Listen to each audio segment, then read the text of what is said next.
Oi, saudações da costa oeste do Canadá.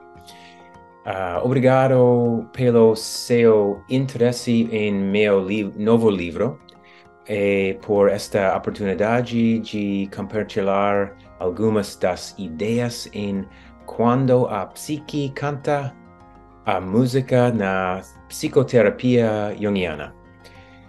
Eu gostaria de apresentar aqui na língua de vocês, mas não quero torturar vocês com meu português. Então vou confiar nas legendas. Obrigado a todos da Paulus e a Elizabeth Sandoval por traduzir minhas ideias para o português. E muito obrigado a Marisa Klockner por seu contínuo apoio neste processo. Now, I would like to share with you a few ideas from this book, which explores the primordial relationship between music and psyche. We all live in a world that is quite literally made of music. And this is true in terms of physical sound and the energized vibration of molecules around us, and even somatically within our own bodies.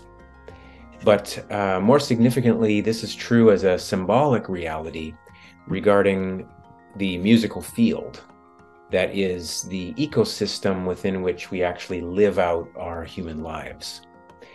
I illustrate this in the book by tracking 3 different levels which sometimes occur simultaneously, intrapsychically, interpersonally, and transpersonally.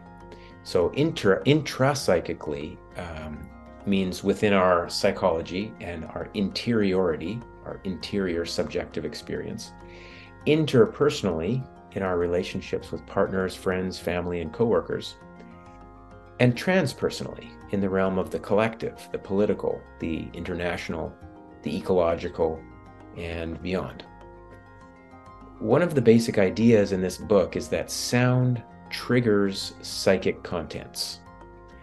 And we are continually making meaning out of sound through a natural mechanism that I call the auditory digestive system. So just as we consume food and it breaks down into proteins, sugars, and waste, we are also always continuously consuming sound and transforming some of it into meaning. Another main point is that there is a fundamental relationship between our experience of dreaming, so at night, but also daytime fantasy, visions, and reverie, and our experience of being inside the musical field.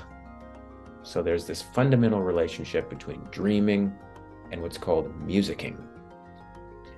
Unconscious content that has no representation at all can actually exist within the musical field, which allows us to hear and feel what cannot yet be seen.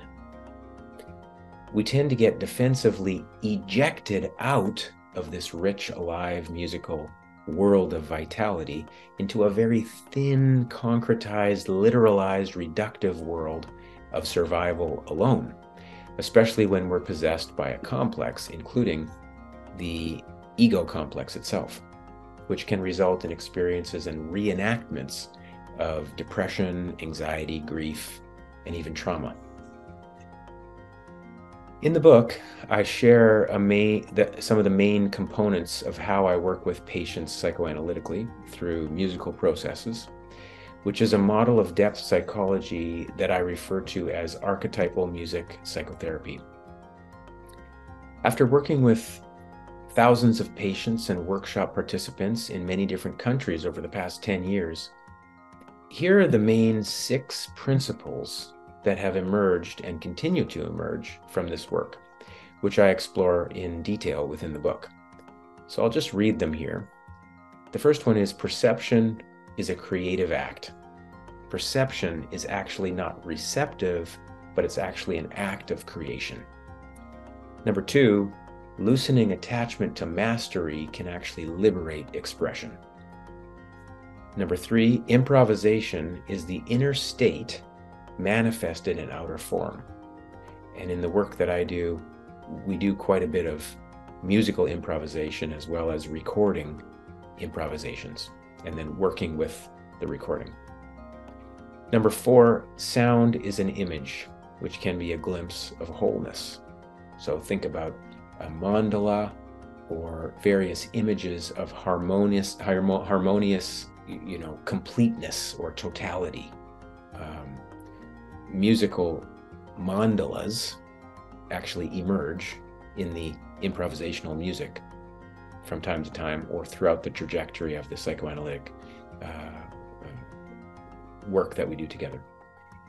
Number 5, active imagination can be done through musical images.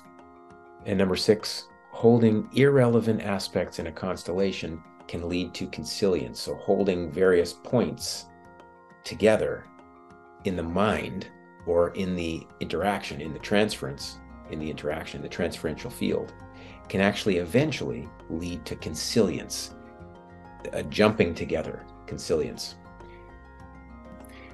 If you happen to read the book and you have questions or comments, please feel free to contact me by email, as I'm very curious to hear what these ideas spark or inspire or trigger in your own mind, in your own psyche, in your own self, and in your clinical practice with your own work. And thanks again for this opportunity to share a little bit about my book. Thank you so much. Obrigado.